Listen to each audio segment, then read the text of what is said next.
Hello, I'm so grateful that you could make it along today. Our guest this week is an American musician and songwriter, best known as the co founder and guitarist for the new wave band Blondie, a group that's released 11 studio albums, 4 live albums, 14 compilation albums, 3 remix albums, 3 EPs, and 38 singles. All up, Blondie with Chris Stein have sold an estimated 40 million albums. But there's so much more to Chris Stein than simply this. He produced and performed the classic soundtrack of the hip-hop film Wild Style and wrote the soundtrack for the film Union City. Chris Stein is also an accomplished photographer who spent much of his time documenting the early New York City punk music scene and the visual allure of Debbie Harry and Blondie. Chris has published 3 books to date, the third a memoir that he wrote himself recently called Under a Rock. During our chat today, we touch on many aspects of his life. Some you may want to know about, others you might not quite care for. Whatever your reaction, though, you're sure to come away from this episode concluding that Chris is both a very interesting and extremely talented guy. Andy, how are you? I'm really well. How are you? Hey, not too bad. Look at you. You look better and better as you're getting older. You're amazing. Oh, thank you so much. What's your secret? I had a facelift in the late 80s, probably around I Same time as definitely, Deb. yes, I would probably look 20 years older without it. But Wow.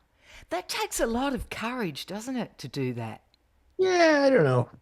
It wasn't that severe. I mean, people just said, wait, there's something different about you. I can't put my Right, finger on it. right. Like that. Like, Well, it certainly worked for you. But we're not yeah. here to talk about your cosmetic surgery or the way you look. We're here to talk about the book and about your experiences with Blondie. There's so much to discuss. Firstly, when I read that your father died of a stroke in your first year of high school, I can really relate to that, Yeah. and how that affects a kid. You know that movie Sliding Doors, when if this didn't happen, something Oh. else may have? How do you reckon your life would have been different had your father lived? Is it possible to guess? Yeah, I don't know. I mean, he was pretty permissive. I probably would have done the same amount of running around. I know he would have liked to see Debbie for sure. He would have gotten a kick out of her and all the band situation. And later in life, my kid being married and my kids and stuff, but that's, it would have made him pretty old by now. Yeah. When you talk about him being permissive, I know that he and your mum had come from Russia, right? They were communists. They'd come out of a hard country to America that was free, and Well, no, then, my mom was from here. My mom was born here, but she is European descended. My grandmother used to speak Yiddish with my father, yeah, which was nice. The yeah, old man do he you, came over I'm from when he was a kid from from Russia, right? Chris was born into a Jewish family in Brooklyn, but has no interest in religion. I don't think any good comes from organized religion at this point. It Yeah. may have been something else, Thousands 300 of years years ago. ago. Hey, Chris, you talk about your dad being really permissive. I think we all lived very free childhoods that our kids certainly haven't enjoyed. Was that a good thing for you, or would you have liked more boundaries around you? Oh no, I had a great time. I consider myself lucky to have experienced all that stuff. But a lot of things were similar, but there was a lot of things that were vastly different back then. Can you describe what New York City looked like while you were growing up? What it was like, the vibe? The main thing, people ask that. Well, I mean, New York City 50 years ago was closer to 100 years ago, probably. It's probably very similar atmosphere that it did in the 20s or 30s, but the city was more empty back then. There just wasn't millions of people pouring in all the time. People were nervous about coming here, I guess. There was all that fear city bullshit that was in the atmosphere. So it wasn't a big tourist location in the 70s and 80s. There was a lot of crime around, wasn't there? That's why people were so scared Yeah, it to. was a lot of crime. I know people, always see everybody complaining about the crime rate now, but it's not even close Yeah, to what was going on back then. absolutely. What about the music scene? You got involved in the whole Greenwich Village thing. Tell me a Yeah, I little was bit about always, that. no, I'm also really lucky I got to see all that stuff in the 60s. I came out of that West Village music scene, which I discuss in the book with the Love and Spoonful and the Night Owl Cafe and all that stuff. Early Dylan. I didn't really, I wasn't really going into the city when I was 13 and 14 that much, but I was when I was 15, 16. That was a little after, by that time, Dylan was well started and was out in the world. But yeah, I saw a lot of that stuff. And then all that overlap with the East Village, the downtown music scene that I was involved with the band. And you became a hippie? Yeah, I kind of identified with the hippie ethos in a way. So what, bell bottoms and peace signs I had long hair. No, not too much of the trappings, but I had, I always had long hair. yeah. That was the main thing, I guess. I believe you got thrown out of school for having long hair. I know so many boys here Yeah, that got cool. thrown out for same. Yeah, well, that was very early on, and it was kind of a testing situation because it was right around the same time that people were suing the various schools and education departments for civil rights as a result of being thrown out. So all that was going on. Did you ever regret that? Not finishing school and No, I like finished high school yeah. but I just went to a cheap private school. I was kind of happy to get out of the public school system. Yeah, I didn't like it very much. So you're hanging out in the West Village. You're a bit of a hippie. You're hanging with people in the whole Andy Warhol era. You start a band. How does that come about for you? Well, I met Debbie. I was always jamming with people. I didn't really have an official band up until that point. And then I went to a gig that Debbie was doing with this girl trio, and I thought she was really terrific. And that was that. And I joined those guys.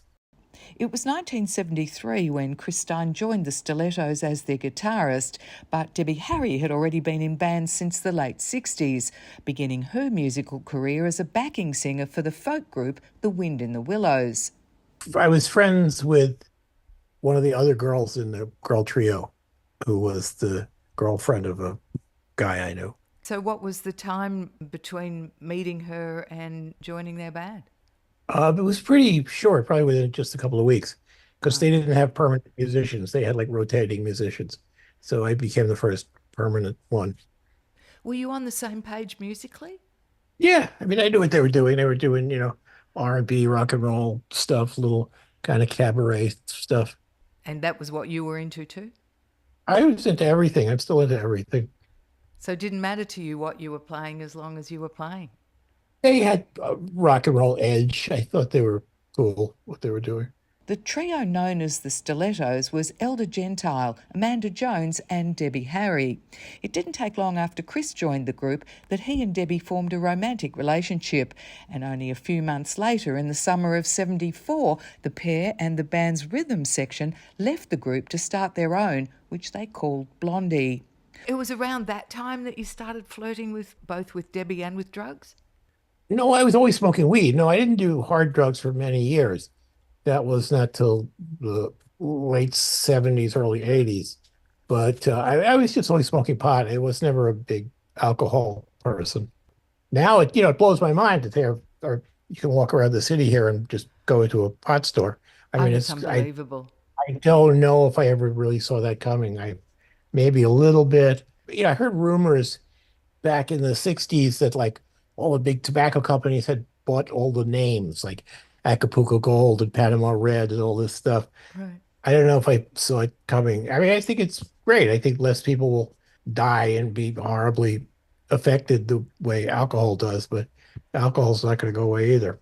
No, but I also think that less people will actually smoke now that it's legalized. It's Yes, maybe there was something taken about away the the illicit, the clandestine yeah. aspect of it. Yeah, not half as interesting as it used to be. What happened when the band got going first? Did it took some time to Oh, build an no, audience, didn't it? yeah, we were at it for years. The way we approached things was very eclectic and pulling in all these different elements. A lot of the other bands around us, the Ramones and Talking Heads, Television, were much more focused. Our stuff was very diverse.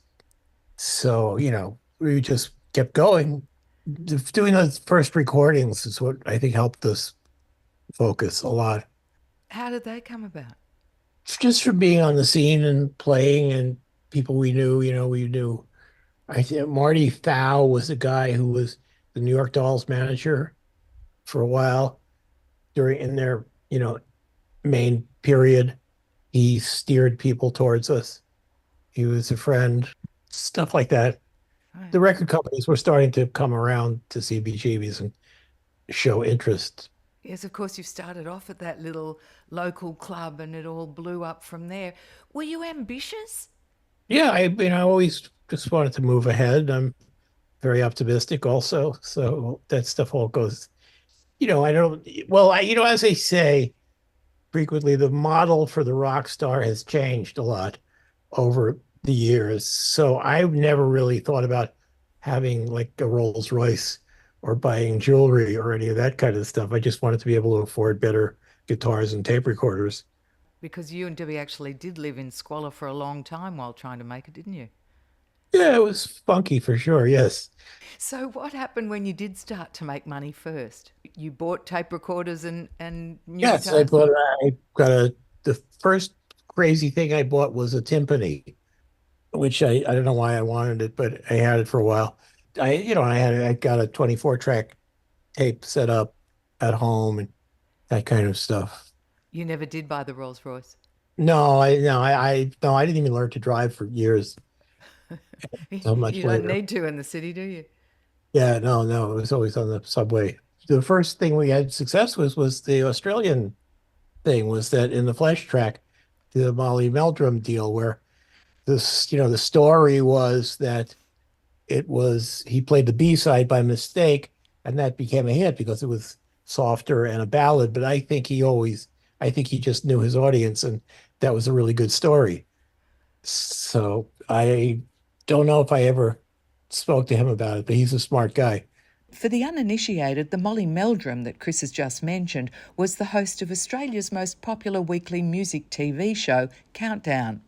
Then like the next big thing was that Dee song, the cover of the old Randy and the Rainbows song Yeah, that yeah. broke all over Europe. I guess then it just all. I don't know if there was other hits before Heart of Glass. There might have been. Life changed incredibly for you over those years. You'd gone from struggling musician all of a sudden to being in the world's spotlight. How did that feel for you? It was, one of the things you get from reading the book is my life was pretty crazy prior to being in the band. So it was just an extension. Everything was just a different kind of struggle once we got some success. But there was always something to deal with. Chris had been diagnosed with a rare autoimmune disease of the skin during his time with Blondie, and it was Debbie Harry who cared for him and nursed him back to health. While the two were together, they maintained their romantic relationship but never married. What about the fact that Debbie was so good looking and she became the apple of everybody's eye? She's your Yeah, girlfriend, you've got guys looking at her everywhere. Did you care? no, no. I mean, I was always very proud of Debbie and kind of identified through her. So that never really bothered me, but it did make for some tensions with the band because, a photographer would show up and take some pictures of the band, and then they would say, okay, now we're going to just shoot Debbie solo. So I made for some jealousies or whatever, but I just always saw it as like Mick Jagger or something, but even more so. It would have been hard to get used to, though. I never was threatened or anything. We were both very loyal to each other. I never felt any kind of disparity really. How come you never married her? I don't know. I probably asked her. She just didn't do it. I'm not sure. It just never happened. Would that be one of the well, I mean, now I suppose when you look back being married yourself, you wouldn't regret that. But at the time, did you wish it was different? Oh, yeah. I don't know that the relationship just ran a course the way it did. I've been married to Barbara for 25 years now. So it's hard to go back and think of redoing things. Chris and Debbie parted ways in 1985, but have continued to work together on a professional basis ever since. Blondie itself broke up in 82. Chris was usually the sole writer for the band, but did co-write a number of hits with Debbie, including Heart of Glass. We chose all the songs. Everybody. There was kind of I say the band kind of was a monarchical democracy, democratic monarchy in a way. So, I mean, everybody contributed to all the band members. And everybody got on okay. No, there was a lot of tension and all kinds of egomania. I was as egomaniacal as anybody else. Did you ever think of quitting? No, I never thought of quitting. We just kept pushing ahead Right. always. But you did that through struggle and conflict Yeah. and drug haze. Yeah. I mean, it was just what it was. I think the conflict probably added to the final product in a Yeah. way. Blondie was always focused pretty much on singles rather than albums, weren't you? And was that because a lot of the hits were produced by Mike Chapman? Or Yeah, I think it was a kind of a singles economy at that point in the music business. It still is. I mean, it's even more so nowadays. I think, people will drop one song and then that will get a lot of attention. I mean, just like what's the little Nas X country song? I mean, that was just boom, one song on the out in the world there, and it just did what it was supposed to do. you actually foresaw a whole bunch of things, Chris Stein, didn't you? Because um, Yes, tell me, not tell not me. well, not the least of it. Have for the last 15 years or more even, I've been a really big fan of modern Latin music and reggaeton and cumbia and those styles. And I knew that reggaeton was going to cross over, and that beat is kind of ubiquitous now. It's called the dembo beat, Right? chicky boom. That's everywhere now, and I did see that coming. But back then, I mean, when we were first exposed to rap music, to hip hop stuff, it was just so exciting. It was a no-brainer to reference it. It was just early for us to be exposed.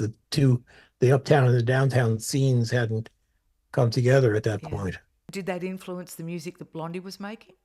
Yeah, but everything influenced us. I was just always a fan of so much stuff. When I went to London right before I met Debbie, my second trip to Europe there, and I was at the Notting Hill Reggae Festival, and that was just also amazing. It was such a great thing, and I hadn't heard a lot of reggae music at that point. It was like Stir It Up by Johnny Nash, but that was about it. But then I was suddenly exposed to a big amount of this stuff. It was terrific.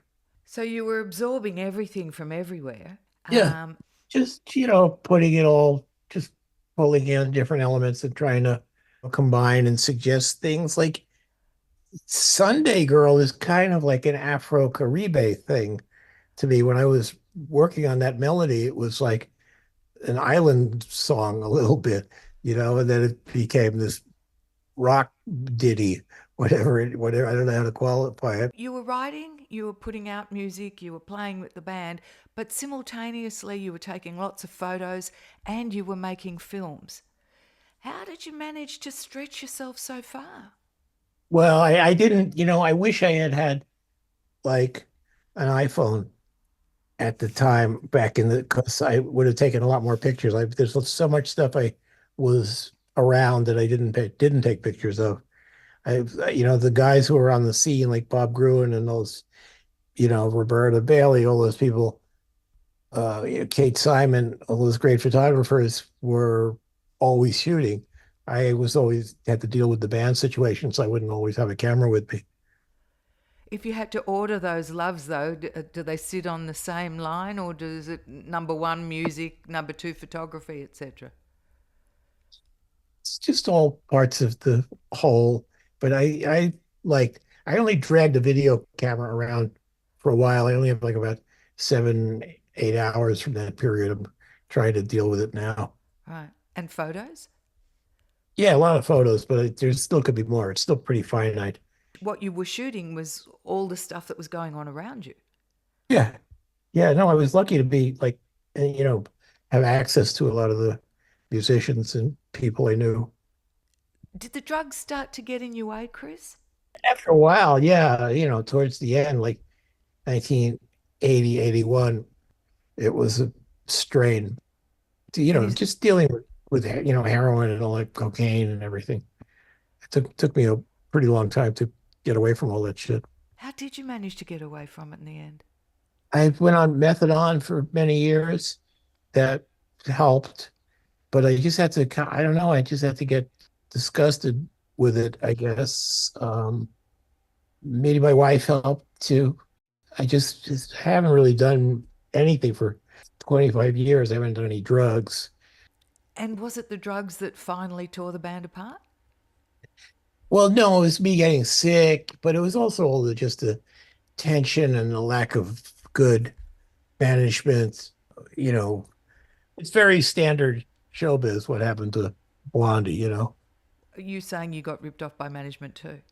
Yeah, management, accountants, record companies, everything. None of it was in our favor. I'll say that more than saying we got ripped off. Because you didn't keep your eye on the ball, or because you Yeah, trusted too easily? no, I had no head, both. I had no head for business, and yes, we trusted people who just said you could trust us. You said because you got sick, of course, you had that battle through the 80s with a rare autoimmune disease. Is that okay now? That Yeah, settled? yeah, no, it never came back. It never recurred. I just have other stuff now, lingering health issues. I don't know if they're from doing residual or from doing drugs or whatever, but I don't know if I could have done anything differently, Yeah. really.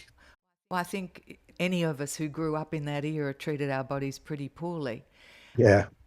Many of us are suffering in one way or another because of that now. Hopefully, the kids today, with so much more information, won't do Yeah, the but it's same. also so much more dangerous now, the stuff that's out there. Is it a mutual decision? Hey, guys, that's it, we're done? It just fizzled out. And there was never any moment that we said, oh, we're going to stop doing this. It just stopped. There was never a press release or anything. It just happened. And then other people showed up and replaced us. Madonna showed up, and that was that was that. Although your audience missed Blondie hugely. And what did you go off and do then, after Blondie? We did a bunch of Debbie solo projects for a while, hung around New York. So then we started up again. I don't know, it was like 14 years later, maybe. I think that the band sort of re-upped. In 1997, Blondie began working together for the first time in 15 years. The four original members, Debbie Harry, Chris Stein, Clem Burke and Jimmy Destry, began sessions for what would become Blondie's seventh studio album, No Exit. Maria was the lead single from that album. It debuted at number one in the UK, giving Blondie their sixth UK number one hit.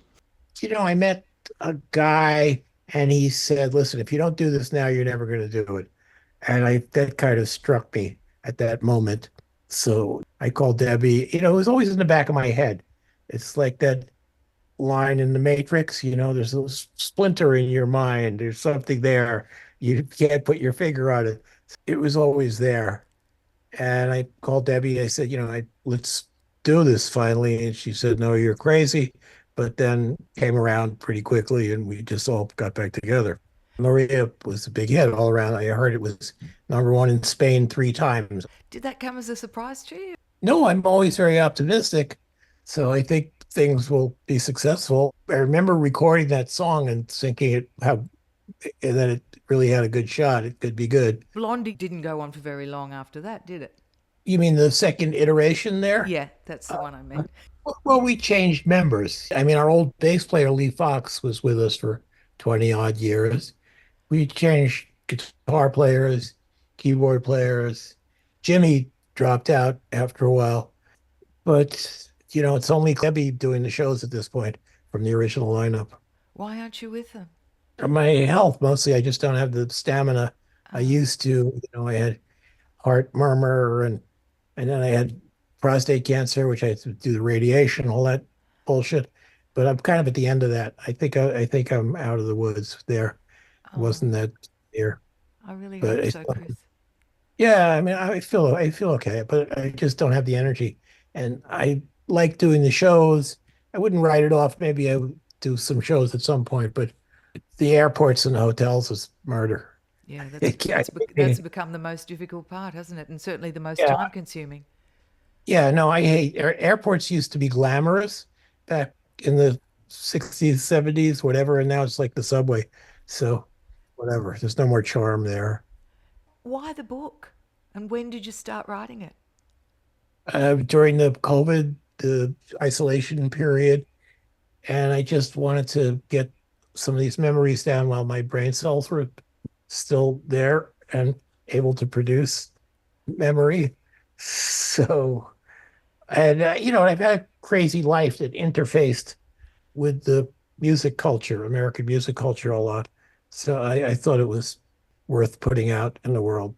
And Debbie had written her book. People encouraged me to do it. Right. Hers is a whole lot more sketchy in terms of a memory than Yeah, hers yours is is. Debbie's is more poetic. Mine is more, Matter of fact. yeah, it's just a lot of events. Chris knows how to tell a story. His autobiography is about the founding of the band, ascending to the heights of pop success and the hazards of fortune. I did a lot of research as I was writing. I had to look things up frequently for the sake of the timeline and order of events, things like that. And did you refer back to all those photos that you'd taken and the video that Yeah, the you'd shot? photos, yes, yeah, yes, absolutely. The photos are a good trigger, memory trigger. But I also referred to some other Blondie books just to help the bones of the timeline. Right. Is there another one in you? So I don't know about doing another historical thing. I mean, maybe the guy in the Telegraph was complaining there wasn't enough music detail in this book, but I just felt like that's been done to death. All the descriptions of our recording sessions that they've are out there in the world many times over. I mostly read fantasy and fiction, so maybe that. Now we can add writer to your list. So we've got filmmaker, musician, photographer, and author as well. Have I missed out on anything? You, Yeah, I don't know. I really enjoyed writing doing the captions for the photo books because that was kind of extensive. So that, but I keep journals and would always be writing something, but never a big concerted effort like this. right. And you said you enjoyed the process. Yeah, no, it's yeah, sure. How long did it take you? Year and a half, not full time, but you know, yeah, a while. And I had to do second drafts and go over everything. Were you dubious about doing it before you started? I mean, in Um, terms of, can I do this? it's something I thought about over the years frequently. So, no, again, I'm an optimistic person. That's what I hear keep coming out of you, this optimism. It's amazing. So it pervades your entire life. Doesn't matter what the task is ahead of Yeah, you or I think so. where'd you It's, get that from? I, I don't know. I'm not sure. How do you pass that along to your kids, to people listening to this? What do you say about the value of being optimistic? It's just being amused by things that are difficult. I've gone through some really hard times. Last year was really bad for us in the family. We lost our daughter. It's rough I'm so sorry. dealing with that, but I still try to, you know, move forwards. The song One Way or Another provided the beat when Bianca Jagger and Houston danced at Studio 54 and was the soundtrack to every 70s punk romance. Chris says the world has changed a lot since then. I'm horrified by the political climate and things that are going on in America and the world now with this push into this creeping fascism worldwide. But at the same time, it's so funny. I mean, Trump is hysterical. So I'm torn because he's this awful figure, but at the same time, he's so amusing. When you say you're optimistic and you can foresee things, what do you foresee, Chris Stein? With this stuff, I don't know. I it's hard to tell. Just finally, I know that you and Debbie are still really close. How did you manage to maintain that closeness? I don't know. We were never very far apart. We just always, I think we have a very similar mindset. She's also pretty optimistic person. There's just some connection there that goes beyond the physical realm, perhaps. So same with my wife. It's a different level, I guess. What brought the relationship between the two of you down? I think we kind of just ran our course, the drug stuff, a lot of different things, but it just stopped after a while. Chris, the book is called Under a Rock. Why? I just really like the phrase, and it refers to being hidden and being unaware, but it also kind of refers to the tunnel vision that you get in life, just seeing what you're interested in. And then it is about being in a rock band. That's the word. So I just thought it worked. Is there anything left on your bucket list? Well, we do have some. We're always hustling film and TV projects. I do want to collect my old videos and put that stuff together. And maybe I mean I really hate music movies, but there's a couple of good ones, and maybe that'll get find its way into the world at some point. Which ones do you think are good? I really love Llewyn Davis, Inside Llewyn Davis, the Coen Brothers movie. What would yours look like? I have no idea. Maybe I thought Llewyn Davis was just fabulous the way it portrayed that scene because I was kind of in that scene when I was a kid. Can I just come back to the cosmetic stuff for 1 minute before I let you go? Yeah, sure. You said that you had your facelift done in what was it, in the 80s? So it was Late 80s, maybe late 80. 80s. Yeah, So it 89. was after you disbanded. What prompted that? Why did you go I for was that? just really still old looking. It definitely worked because I don't think I looked stretched or anything. So, No, you look great. But certainly then it wasn't a time that men went in for this sort of thing at all. It was much more a female domain and even then maybe not that many as today. yeah, well, the reason I grow a goatee is because I don't want to get a chin lift. Did you and Debbie go together to do it or Yes, we did at one point. Yes. very Yeah. cute? Wow, you did a lot of things together, didn't you? You made Yeah. beautiful music together. You lived a fabulous life together. You had so many adventures together. The book tells of all of that. Well Yeah. done on so many fronts. Well done. Thanks. Well, to have survived everything you did, to start off as you were forced to, and to make something so incredible of yourself, you're really amazing. Thanks. Chris, thank you so much for your time today. I really Yes, appreciate and it. thanks so much. Really nice chatting to you. All the Thanks. best to you. Bye. Bye.